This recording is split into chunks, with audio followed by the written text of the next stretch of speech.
শোন আমি তোর একটা জাদু দেখাবো। আচ্ছা ঠিক আছে ঠিক আছে দেখো। আচ্ছা এই হচ্ছে একটা কয়েন। এবার এই কয়েনটা আমি এই বোতলের নিচে দিয়ে দিলাম। ঠিক আছে দিলাম তো। এইবার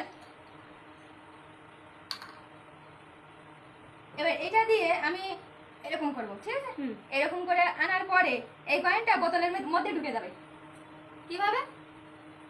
সেইটাই তো তুই দেখ। আচ্ছা কিভাবে? ঠিক আছে। আমার তো এই কয়েন বোতলের মধ্যে ঢুকে যাবে। ঠিক আছে? আমার আগ্রহ খুব দেখার জন্য, তুমি দেখাও। গিলি গিলি গিলি গিলি গিলি গিলি গিলি গিলি গিলি গিলি গিলি গিলি গিলি গিলি ফু। ওই যে দেখ বোতলের মধ্যে ঢুকে গেছে। no, no, no, no.